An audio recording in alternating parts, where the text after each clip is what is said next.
Atos 2, a partir do 37, diz assim: Quando ouviram isso, ficaram aflitos em seu coração e perguntaram a Pedro e aos outros apóstolos: Irmãos, que faremos?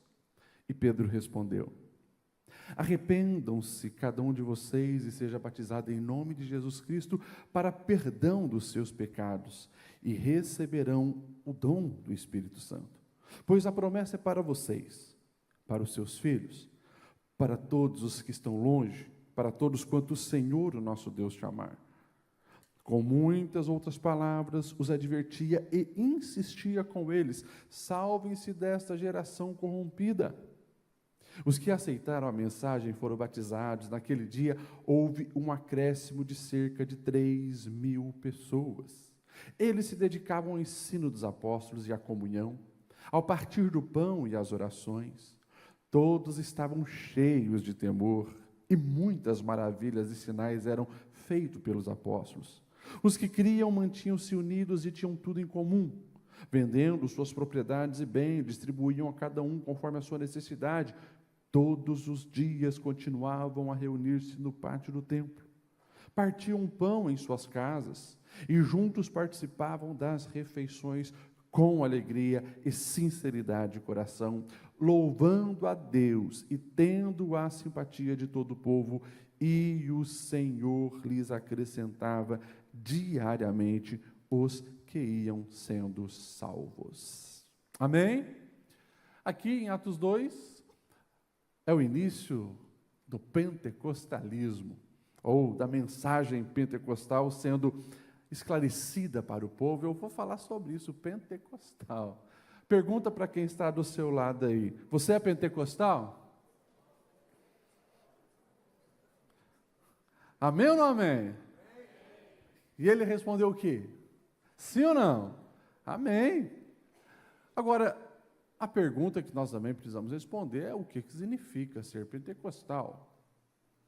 Porque nessa miscelânea do mundo gospel, com tantas coisas que a gente vê aí, aonde não existe nenhum tipo de fiscalização. Por exemplo, não existe uma fiscalização para ver se uma igreja que vai ser aberta, ela está de acordo com os ensinos, até porque existe uma diversidade de opinião.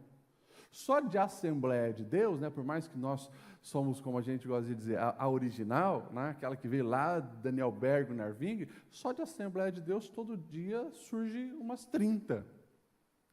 Assembleia de Deus, o cúspide de Jesus, Assembleia de Deus, sei lá o quê, Assembleia de Deus, Assembleia de Deus. É assim. Agora, muitos usam o nome cristão, muitos usam o nome pentecostal, muitos usam alguns títulos, e nós precisamos entender que ser alguém cheio do Espírito Santo, um cristão pentecostal, aquilo que se remete ao dia de Pentecoste, vai muito além apenas de falar numa outra língua, vai muito além daquilo que a gente muitas vezes vê, alguém fazendo aviãozinho na igreja, alguém rodopiando, alguém pulando, vai muito além disso.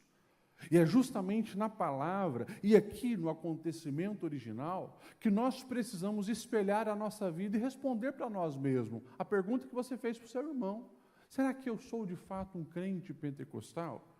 O que isso significa? Quais os aspectos que envolvem isso? E é claro que aqui, hoje nós vamos ver assim a pontinha de um iceberg, mas eu quero deixar uma curiosidade para você responder essa pergunta para você mesmo e buscar todos os dias ser um crente pentecostal cheio do Espírito Santo. Como nós sabemos, o Senhor, depois que Ele ressuscitou, Ele havia já prometido o batismo no Espírito Santo e com fogo, e nós vamos ver que isso vai acontecer depois daquele povo perseverar em oração. E aqui você precisa entender uma grande verdade: Pentecostes é 50 dias depois da Páscoa. Jesus morre na Páscoa como sacrifício vivo. Antes já da fundação do mundo, havia sido planejado. Passa-se 50 dias, Jesus vai ficar alguns dias com os discípulos e vai ainda dizer para eles, antes de subir ao céu: olha, ficar em Jerusalém, e lá vocês vão buscar. E então eles estão em oração. E aqui a gente precisa entender, você não vai viver grandes experiências com Deus sem regar a sua vida com oração. 120 permanecem ali no cenáculo, orando, buscando a Deus, e conforme a gente vai ler em Atos 2, chega o dia. De repente, eles estão ouvindo um som como de um vento impetuoso que entra sobre aquela casa. Eles olham um para o outro, parece que tem línguas como que de fogo em suas cabeças, e eles começam a falar em outras línguas, línguas que eles nunca haviam aprendido. E a gente vai perceber que eles começam a falar das maravilhas de Deus, a ponto de todas as pessoas que estavam naquela grande festa em Jerusalém ficarem assustados. O que está acontecendo? Alguns até pensam que eles estão embriagados, e como a gente vai ver, Pedro se levanta, explicando, pregando e convocando aquele povo para o arrependimento. A palavra pentecostal, como eu disse, 50 dias após a Páscoa. A festa de Pentecostes, na verdade, acontecia há muitos anos, desde, na verdade, o tempo de Moisés. Inclusive, ela era celebrada festa da colheita, aonde você via uma gratidão pelos frutos da terra e louvavam a Deus por isso, e também eles interpretavam como o alimento da alma e celebravam a lei de Moisés também nesse dia. Então era uma grande festa e todas as pessoas iam para Jerusalém, assim como faziam na Páscoa, assim como eles também faziam na festa dos tabernáculos, faziam também na festa de Pentecostes. Enfim, quando nós observamos esse fato, eles falando em outras línguas, geralmente, se alguém pergunta o que é ser pentecostal, a primeira resposta é alguém que acredita na contemporaneidade dos dons, e está certo. Porém, não é apenas isso, a manifestação dos dons, o dom de língua, dom de profecia, dom de cura, dom de interpretação e assim por diante, não é apenas a manifestação dos dons. É um conjunto de coisas que precisa fazer parte da nossa vida, que nós, olhando para Atos 2, nós vamos ver que é assim.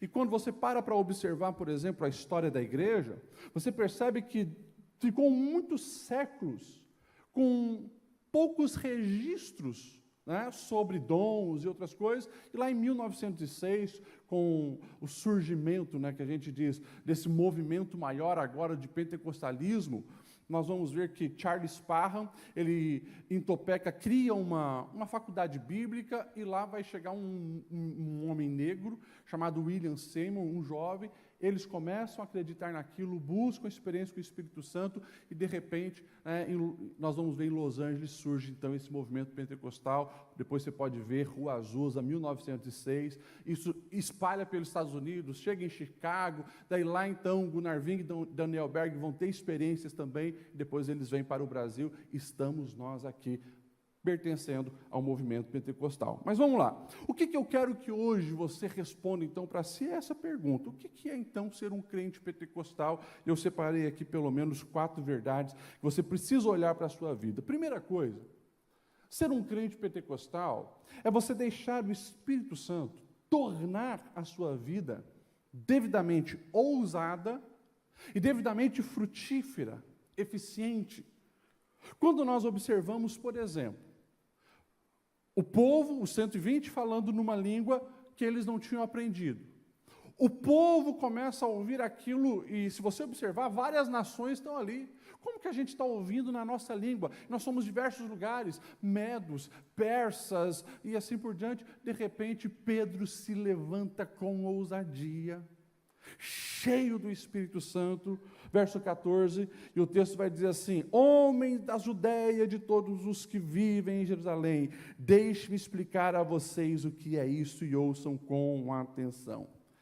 Interessante que Pedro, você sabe que ele sempre foi impulsivo, e ousadia também era uma característica da vida de Pedro, ele era ousado. Se você observar, ele é aquele que sai do barco, anda sobre as águas, ele é aquele que ousa responder a pergunta quando Jesus vai fazer, né, quem estão dizendo que eu sou, e ele é ousado em dizer: tu és o Cristo, o Filho do Deus vivo. Pedro é esse Pedro, ele ousa interromper a transfiguração, quando Jesus está ali, né, com Moisés e Elias, ele interrompe aquele momento querendo construir barraca. Esse é um Pedro, ousado. Porém, quando ele não é dirigido pelo Espírito Santo, a sua ousadia e a sua impulsividade serão equivocadas. Porque Pedro é aquele que, inclusive, por tabela, está dizendo que Jesus está errado. Porque Jesus, ele fala que será preso, que será abandonado, ele diz, não, não, não, Senhor, você está equivocado, mas isso não vai acontecer. Na verdade, esses meus amigos aí, eu não boto minha mão no fogo, mas eu vou estar contigo até a morte. Esse é o Pedro. E o próprio Jesus afirmando, Pedro, antes que o galo cante 3 vezes me negará, ele continua insistindo que Jesus está errado e ele está certo. Um Pedro ousado, mas um Pedro sem a direção do Espírito Santo, manifesta a sua ousadia, a sua impulsividade de maneira totalmente equivocada. Aqui não. Aqui é um Pedro cheio do Espírito Santo. E com as palavras certas, do jeito certo, no momento certo, ele se levanta para trazer uma resposta que aquele povo precisava ouvir. Eis aí grandes diferenças que nós precisamos também trazer para a nossa vida. Porque, como eu falei, no mundo de hoje, a gente vê pessoas dizendo, não, mas eu sou cheio do Espírito Santo porque eu falo em outras línguas. Que bom que você fala em outras línguas. Eu também creio que os dons são para o nosso tempo, mas não se resume a isso. Porque você pode falar em outras línguas aqui, mas se você na sua casa não falar a língua do seu cônjuge, não falar a língua dos seus filhos, você está totalmente fora daquilo que o Senhor estabeleceu, como alguém cheio do Espírito Santo. Se você fala línguas aqui, mas ali fora no estacionamento, porque alguém te trancou, você está xingando palavrão, é uma evidência que você não está cheio do Espírito Santo, e aquilo que aconteceu aqui só foi barulho, é lata vazia. Vocês estão me entendendo, amém? É isso, nós precisamos entender que alguém pentecostal, cheio do Espírito Santo, ele vai ter todo um comportamento adequado à vontade do Espírito Santo, rendido à vontade do Espírito Santo, e aquilo que ele é na sua essência, com ousadia, isso vai ser direcionado para que ele seja ainda mais poderoso em obras, poderoso em palavras. Quando nós observamos isso, nós vamos perceber que o Espírito Santo em nós, ele vai gerar essas mudanças drásticas. Por exemplo, na questão da nossa noção de remissão. Se você pega a carta que Pedro vai, as cartas, né, tanto a primeira quanto a segunda que Pedro vai escrever, fica muito evidente que Pedro ele tinha uma noção muito equivocada, como eu falei, sobre ele e sobre os outros. Alguém que se achava até melhor do que os outros. Antes, ele negou, ele abandonou o Senhor, e ele sim, vai chorar amargamente, né, como um ato de arrependimento, mas é lindo quando a gente para pensar que 50 anos depois, ele tem uma experiência com o Cristo ressurreto, e agora ele é cheio do Espírito Santo, é um outro homem. É um outro homem porque ele agora se levanta para fazer algo extremamente abençoador para aquele povo, e ele não está sozinho. Se você observar o texto que nós lemos, e Pedro se levantou junto com os 11, porque aqui Matias já estava incluído. Ou seja, ele está em parceria com aqueles que ele caminha junto para fazer a diferença. E eu quero destacar na carta de 1 Pedro 3, ele vai dizer assim, bendito seja o Deus e Pai de nosso Senhor Jesus Cristo, conforme a sua grande misericórdia. Ele nos regenerou para uma esperança viva, por meio da ressurreição de Jesus Cristo dentre os mortos, para uma herança que jamais poderá perecer, macular-se ou perder o seu valor. Alguém que agora tem noção de remissão, ele sabe que ele é pecador, ele sabe que ele vacilou, ele sabe que ele desrespeitou os seus colegas, ele sabe que ele entristeceu o Senhor Jesus, ele sabe dos seus erros, mas ele também sabe, existe um poder maior, que é o poder do Calvário, que é o poder de Cristo Jesus, para nos remir dos nossos pecados. O que eu quero dizer com isso? Pastor Lediel, o que isso tem a ver com a minha vida? Tudo. Por quê?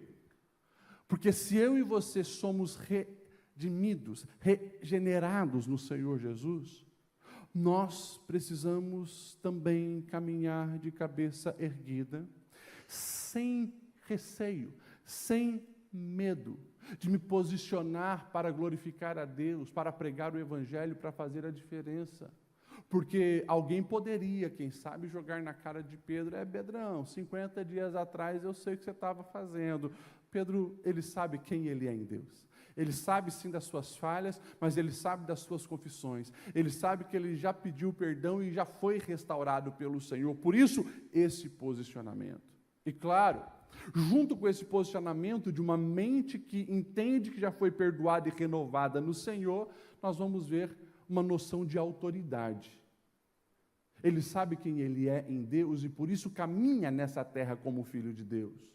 Se você observar, 1 Pedro 2,9 é conhecido de todos. Vocês, porém, são geração eleita, sacerdócio real, nação santa, povo exclusivo de Deus, para anunciar a grandeza daquele que os chamou das trevas para a sua maravilhosa luz. Antes vocês nem sequer eram povo, mas agora são povo de Deus.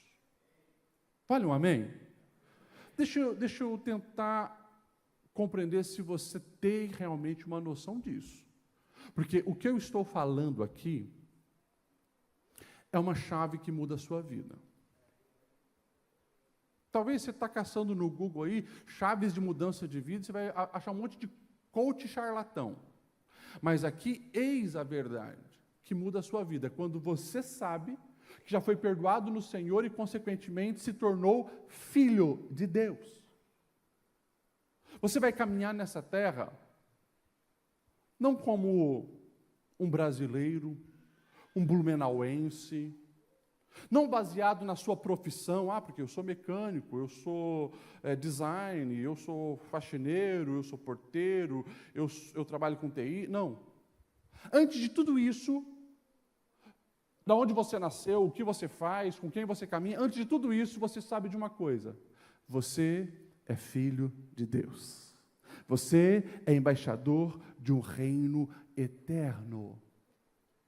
Agora, por que eu falei que isso é uma chave que deve mudar a sua vida? Porque se você tem noção disso, você não pode viver com uma mentalidade de coitadismo, de pequenez, de miserabilidade, de inferioridade. Se você é filho de Deus, você tem autoridade nessa terra para representar o reino eterno. Ou seja, é bem provável que naquela tua empresa, a não ser que tenha outro crente, você é a maior autoridade no mundo espiritual. Na sua rua, a não ser que tenha outro crente, você é a maior autoridade espiritual. E o mundo está clamando pela manifestação dos filhos de Deus. Eis você aí. Porém, é preciso passar por essa renovação de mente, porque assim como Pedro, eu e você já erramos muitas vezes. Assim como Pedro, eu e você já negamos a Cristo muitas vezes. Mas assim como Pedro, o Senhor está de braços abertos para nos perdoar, redimir a nossa vida e nos fazer caminhar nessa terra com autoridade. E eu falei domingo, eu volto a falar, bem provável uma das suas maiores guerras contra o mal será sobre a sua identidade como filho de Deus.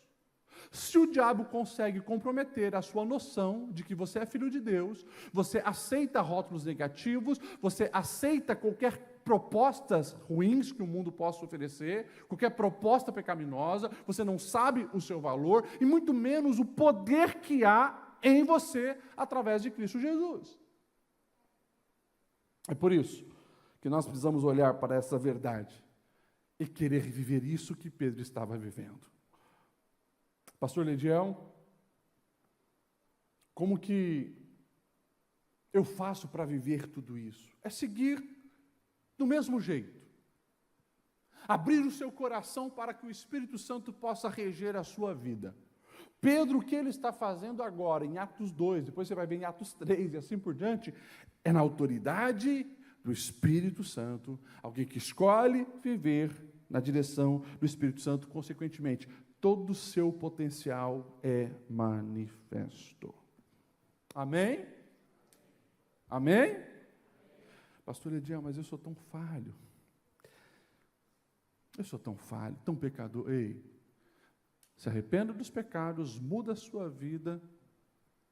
Pedro é uma prova que o nosso Deus não está procurando pessoas perfeitas, Deus está procurando pessoas rendidas. E se você render a sua vontade a Ele, o seu coração a Ele, o mundo verá um grande poder sendo manifesto através da sua vida. Deus te chamou para isso. E você não pode se conformar com uma vida medíocre. Ser pentecostal é eu dizer que não apenas eu falo em línguas, ou eu creio no dom de cura e de profecia. Ser pentecostal é caminhar todos os dias na direção do Espírito Santo. Ser pentecostal é manifestar essa graça onde você chega, e é exercer autoridade através de Cristo Jesus aonde você está. Sim, estamos em guerra, é claro. Estamos em batalha constantemente. Mas maior é aquele que está conosco. No Senhor somos mais do que vencedores. Você me entende? Amém? Glória a Deus. Você vai perceber também que quando Pedro ele se levanta, ali no verso 14 em diante, em alta voz o texto diz assim, ele se dirigiu à multidão dizendo: homem da Judéia e de todos que vivem em Jerusalém, deixe-me explicar o que é isto, ouçam com atenção, esses homens não estão bêbados, como vocês supõem. Ainda são 9 horas da manhã apenas.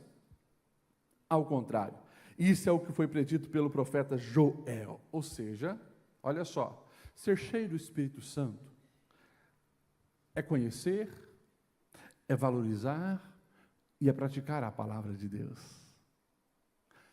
Ele conhece as promessas, ele conhece as profecias e ele se posiciona para dizer quais são as profecias que estão se cumprindo naquele dia. Nós vamos observar aqui o texto, não tem como a gente ler tudo, mas você vai ver que então ele começa agora a explicar de uma maneira detalhada, e ele faz questão de centralizar Jesus no meio de tudo aquilo. Olha, é uma profecia lá de Joel que está se cumprindo, mas deixa eu falar uma coisa para vocês, ele começa a puxar para Jesus. Jesus, verso 22, Jesus de Nazaré foi aprovado por Deus diante de vocês por meio de milagres, maravilhas, sinais que Deus fez entre vocês por intermédio dele, como vocês sabem, este homem ele foi entregue por propósito determinado e pré-conhecimento de Deus, e vocês com a ajuda dos homens perversos mataram pregando na cruz, mas Deus o ressuscitou dos mortos, rompendo os laços da morte, porque era impossível que a morte o retivesse. Sabe o que você percebe? A mensagem de um crente pentecostal sempre é focada em Jesus. Jesus é quem redime pecados, Jesus é a esperança, nada faz sentido sem Jesus, é isso que Pedro aqui se levanta para pregar. E sabe o que me chama a atenção? Lá no verso que nós lemos, no verso 37, o texto diz assim: quando aquele povo ouviu a pregação de Pedro, o texto diz assim, ficaram aflitos no seu coração. E perguntaram a Pedro e aos outros apóstolos: irmãos, o que faremos? E Pedro respondeu: arrependam-se cada um dos seus pecados e sejam batizados em Cristo Jesus para perdão dos pecados e receberão o dom do Espírito Santo. Deixa eu fazer uma pergunta para você. Será que nós estamos prontos hoje para falar para a sociedade aí de fora o que eles devem fazer? Pense sobre isso.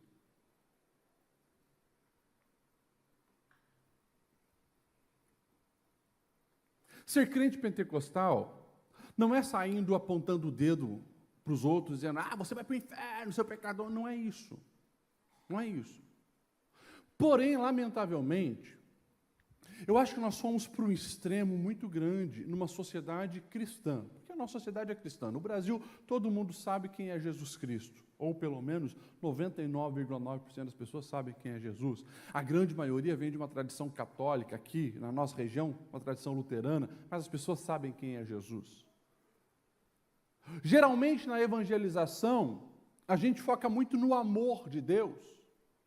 Porém, numa sociedade onde o conceito de amor é equivocado, nós corremos o risco de estar afagando um orgulho pecaminoso dessa geração e não confrontando o pecado. Pastor, mas o Evangelho não conforta? O Evangelho conforta, mas o Evangelho também confronta. E às vezes nós, como pregadores, nós gostamos muito do conforto, de falar do amor de Jesus, que Ele vai dar esperança para você, e é verdade, que Ele está de braços abertos para te receber, e é verdade, mas nós também precisamos dizer que há mudança. que o Evangelho vem propor o perdão dos pecados, a remissão dos pecados, uma nova conduta, uma nova vida, um novo jeito de caminhar. Ser crente pentecostal é falar do Evangelho pleno, do Evangelho completo. Fala sim que Deus ama, mas porque Deus ama, Deus não quer ver o povo no pecado, Deus não quer ver o povo caminhando para o abismo, Deus não quer que o povo continue preso nessas amarras diabólicas que apenas prejudicam as pessoas. Você me entende, amém? Então nós precisamos também ter essa mensagem. Agora, como eu falei, na direção do Espírito Santo. Não na imprudência de alguns, como eu disse, tem alguns que são imprudentes. É o famoso crente chato, que quer enfiar Jesus goela abaixo. Ou muitas vezes que minimiza o Evangelho, e alguns usam até um jargão assim: dê uma chance para Jesus. Depende do conceito dessa frase, pode parecer muito estranha. Porque se você entender a essência do Evangelho, você vai ver que é os céus que estão dando uma chance para a gente se arrepender dos nossos pecados e correr para Ele. É a gente que precisa se arrepender dos nossos pecados, é Ele que está nos dando uma chance. Ele, ao morrer na cruz, nos deu uma chance de uma nova vida, de um novo tempo, de uma nova história.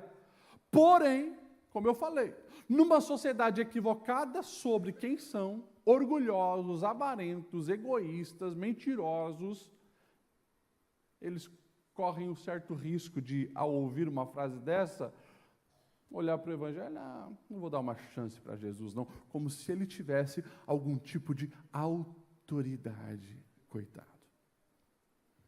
Então nós precisamos olhar para Atos 2 e ter essa ousadia.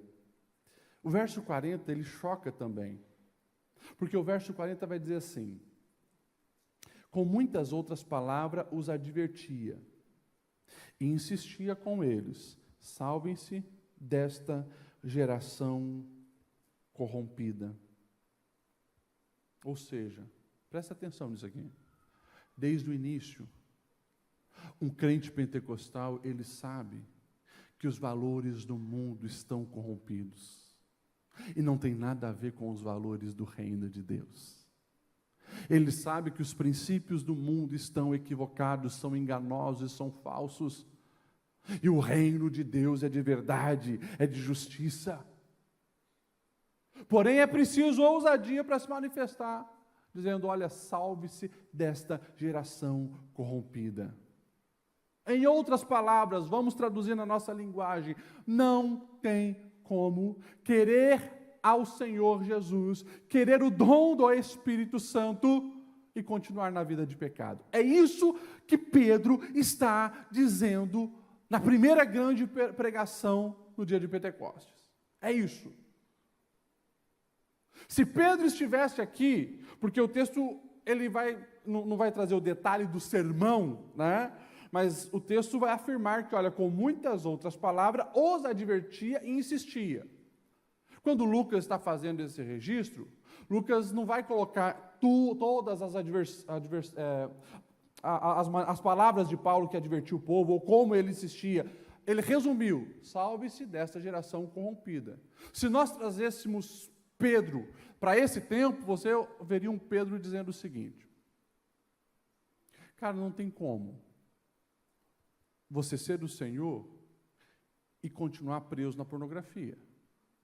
Não tem como você ser do Senhor e continuar assistindo esse tipo de conteúdo que você assiste, com essas conversas que você tem no WhatsApp. Você não contaria esse tipo de piada que você conta na patota de futebol. As maneiras de Pedro advertir seria em torno disso, de uma maneira bem clara. Olha, você não trataria o seu dinheiro dessa maneira. Você não manteria esse tipo de pensamento na sua cabeça. Você não teria esse tipo de amizade que promove a infidelidade. Você não estaria nesse ambiente de corrupção. Ele deixaria de uma maneira bem explícita o que é uma geração corrompida e o que é a geração da luz a qual você precisa estar. Então, que nós possamos resgatar essa ideia. Ser um crente cheio do Espírito Santo, ser um crente pentecostal, não é apenas aceitar Jesus e acreditar na contemporaneidade dos dons. É você abandonar o modo de pensar que é contrário ao reino de Deus. Então, se você diz que é pentecostal, mas gosta de dar calote, você é um pentecostal falso. Você é fake, não é verdadeiro. Se você continua preso na mentira, é falso. Se você é um solteiro, mas continua numa vida de prostituição ou de fornicação, você é um pentecostal falso. Se você é casado, mas gosta de flertar com outras mulheres ou outros homens, isso é pecado e você é um cristão pentecostal falso. Arrependa-se dos seus pecados e volta para o Senhor Jesus, porque é impossível estar cheio do Espírito Santo e viver preso neste mundo corrompido. Você me entende, amém? Ser pentecostal é olhar para a palavra, é amar a palavra, é valorizar a palavra, é obedecer a palavra, é querer compartilhar essas verdades, é viver do jeito de Deus, é se olhar nesse espelho e dizer: Senhor, perdoa os meus pecados, eu quero viver da maneira certa. E todos os dias lutar essa guerra contra a sua carnalidade, fortalecendo o seu espírito, se enchendo de vigor em Deus. E lembra, falei domingo e volto a repetir, não vai acontecer mágica, é um processo de todos os dias, levando a sério aquilo que Deus tem estabelecido para você. Quantas vezes já falei desse púlpito e volto a repetir. Não é apenas um desejo, um sonho, é todo dia pagar um preço. Continuadamente. É todo dia orando, é todo dia lendo a Bíblia, é todo dia ouvindo uma boa pregação, é todo dia ouvindo louvor, é todo dia fugindo da imoralidade, é todo dia fugindo daquela conversa, é todo dia vigilante contra esse lado do diabo, é todo dia. Para a gente não cair. E do púlpito à porta, todos nós vamos ter essas lutas e essas guerras. Ninguém é melhor do que um outro. Agora, alguns escolheram levar a sério os ensinos e viver uma vida de obediência, consequentemente também viverão o extraordinário de Deus. Amém? Vamos lá. O verso 42, 43, 44, 45, 46, vai falar algumas coisas muito importantes também. O 42 diz assim: eles se dedicavam ao ensino dos apóstolos e à comunhão. Uma outra característica de um crente cheio do Espírito Santo, um crente verdadeiramente pentecostal, é o desejo de comunhão. É o desejo de ver o crescimento coletivo. É se colocar à disposição do reino para abençoar pessoas. É você começar a ver o próximo com valor. Porque o Evangelho, ele muda o seu olhar, ele muda a sua mentalidade, ele muda o seu coração, ele muda as ações das suas mãos. Quando o Senhor nos redime, Ele nos redime totalmente. O meu olhar para com o próximo não é apenas de interesse. O que essa pessoa pode fazer por mim? Mas muda a pergunta: o que eu posso fazer para essa outra pessoa? O que eu posso fazer pela empresa a qual eu trabalho? O que eu posso fazer nessa família que eu tanto reclamo que é uma família ruim, disfuncional? O que eu posso fazer? O que eu posso fazer para a minha comunidade de fé, para essa igreja? O que eu posso fazer? É interessante, o texto diz que, olha o 44, os que criam mantinham-se unidos e tinham tudo em comum. Muitos vendendo suas propriedades e bens distribuíam cada um conforme a sua necessidade. Todos os dias continuavam a reunir-se no pátio do templo, partiam o pão nas suas casas e juntos participavam das refeições com alegria e sinceridade de coração. É interessante isso aqui, porque fala que essa regeneração que nós temos em Cristo Jesus e a direção do Espírito Santo afeta a maneira como eu lido com os recursos financeiros. É interessante que o texto diz que agora o coração se torna generoso a ponto de, quando eu vir a necessidade do meu próximo, eu pego daquilo que é meu e divido com ele. É interessante, claro, lamentavelmente, até a Bíblia é distorcida, né? Aqui nós não estamos falando de marxismo, ou uma ideia comunista, né? Que priva as pessoas de ter os seus bens de maneira privada. Não estou falando disso, porque se você ler o texto, o verso 46 ainda diz, partiam pão em suas casas. Por mais que vendiam-se e davam coisas, eles ainda tinham casa. Porque eu estou só explicando porque alguns gostam de distorcer essas ideias. Mas o espírito generoso e a sensibilidade para com a necessidade do próximo é algo manifesto aqui, na vida dessas pessoas. E deixa eu falar uma coisa bem sincera para você. Falei domingo, e volto a repetir, que o nível da nossa espiritualidade passa pela maneira que eu trato as outras pessoas. E eu quero enfatizar isso. O nível da minha espiritualidade passa pela maneira com que eu lido com os meus recursos e também com a maneira que eu olho as necessidades físicas, financeiras do meu próximo, dos meus irmãos. Ou seja, é impossível ser um crente regenerado, um crente pentecostal, e quando eu ouço que tem uma família na minha rua que está sem alimento, é impossível eu não sentir nada. É impossível eu ficar indiferente a essa necessidade, a essa situação. Quando eu ouço que tem um parente que está em necessidade, eu cruzo os braços. É impossível. É impossível eu saber que tem alguém enfermo, precisando de um medicamento, e para mim aquilo não mexe, não faz nada. É impossível.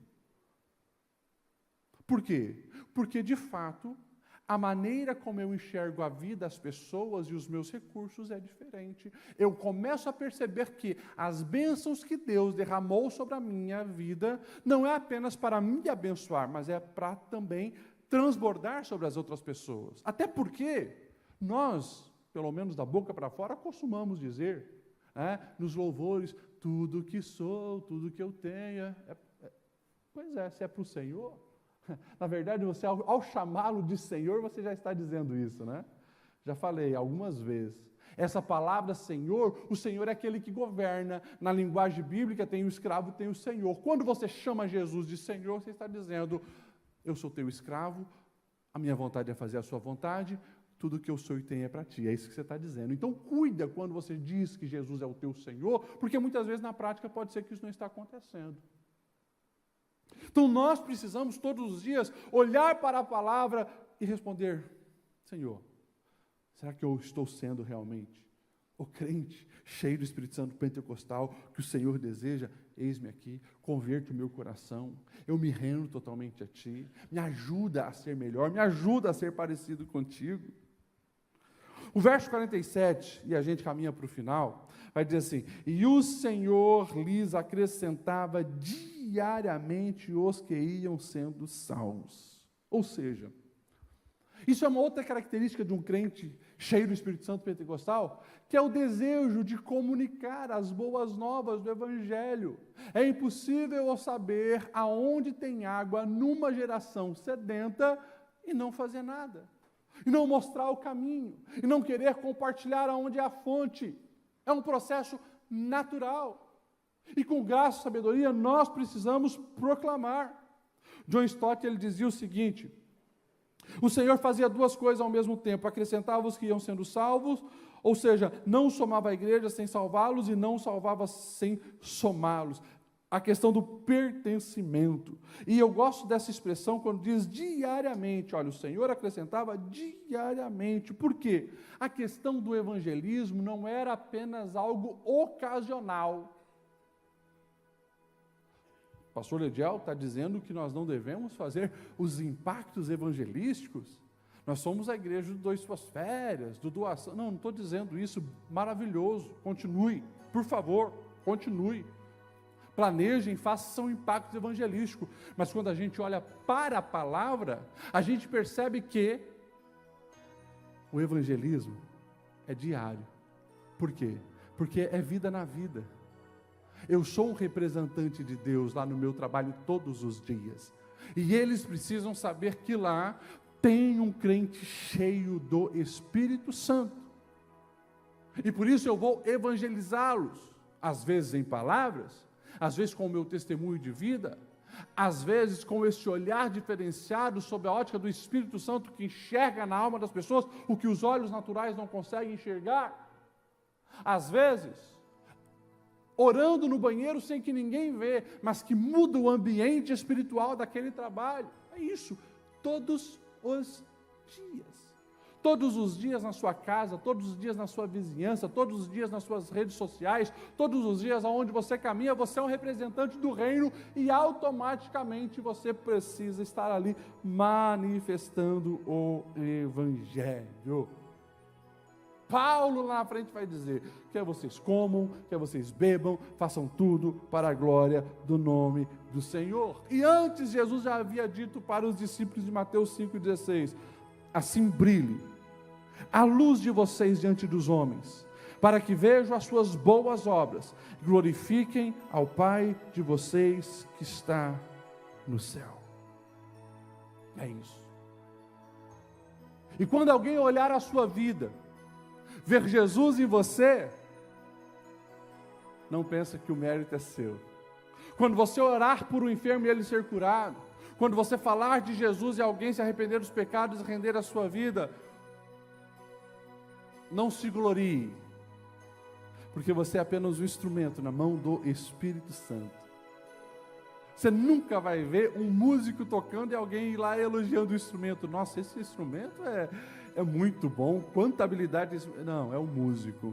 O instrumento é uma ferramenta usada, é isso. A glória do Senhor. E o texto ainda vai destacar isso, né? E o Senhor lhes acrescentava diariamente. Ou seja, quando a igreja se posiciona para fazer a sua parte, o Senhor se compromete de fazer aquilo que a gente não pode fazer. A conversão dos corações, a mudança na vida. É por isso que nós precisamos cuidar muitas vezes com as nossas palavras, quando a gente olha alguém que está mergulhado no pecado e dizer, para essa pessoa não tem jeito. Porque duas coisas acontecem. Eu estou comprometendo a minha fé, e eu estou comprometendo também a minha dedicação em querer ser um testemunho e falar de Cristo para aquela pessoa. Na ótica humana, pode ser que não tem jeito, mas a minha parte eu vou fazer. Meu amigo, tem jeito para você. Jesus pode mudar a sua vida. O Evangelho transforma e restaura. Jesus é quem vai fazer aquilo que nós não podemos fazer. Então, escute o que eu estou dizendo para você. Talvez enquanto eu estou falando aqui, você já pensou num nome, já pensou em alguém. Poxa, quantas vezes eu passei por essa pessoa essa semana, eu vi ela triste, e eu não fiz nada, não orei, não falei de Cristo, não falei do poder do Evangelho. Por favor, faça isso o quanto antes. Ore por essa pessoa e deixe o Espírito Santo trabalhar, que o Espírito Santo faz coisas extraordinárias. Amém? Vamos se colocar em pé e vamos finalizar. Essas são algumas das características que nós precisamos olhar para a nossa vida. É por isso que eu quero incentivar você. Por favor, continue falando em línguas. Se você ainda não recebeu essa virtude, busque. Porque a palavra vai nos ensinar, Paulo vai dizer, olha, busque os melhores dons. Deus não vai te dar esse presente se você não quiser. Você precisa buscar. Busque dom de línguas, busque dom de profecias, busque. Agora, por favor, não queira resumir a vida de alguém pentecostal apenas olhando para um detalhe do dia de Pentecoste, que foi o falar em outras línguas. Tem outros fatores que precisam fazer parte da minha vida, da minha história. Eu preciso olhar para a palavra. Eu preciso entender. Ser pentecostal é ter uma renovação de mente. É saber que eu fui perdoado e eu sou agente dos céus nessa terra. Isso não é pouca coisa. Você é embaixador de um reino eterno nessa terra. Não perca a sua consciência disso por nada e caminhe com autoridade espiritual nessa terra. Ame. valorize, pregue e obedeça a palavra do Senhor. Olhe para as pessoas com um olhar diferenciado, pensando naquilo que é eterno, porque o poder do Evangelho e a visão pentecostal é essa. Se eu sou um crente pentecostal, eu não fico pensando apenas no hoje, no agora, mas a minha visão é ampla. Eu olho com o olhar para a eternidade, e tem duas coisas que eu vou levar para a eternidade: é o meu relacionamento com Deus e o meu relacionamento com as outras pessoas. O mais fica. Os diplomas na parede vão ficar, as contas bancárias vão ficar, os carros, as casas, os títulos vai ficar. Agora, o que você viveu em Deus e com outras pessoas é o que você leva para a eternidade. O poder do Evangelho, a unção e graça do Espírito Santo nos faz isso. E é claro, me faz ser um evangelista, compartilhar o Evangelho, querer falar desse amor, querer falar dessa esperança, querer falar do caminho certo, querer mostrar a direção correta. Que isso esteja na sua vida todos os dias.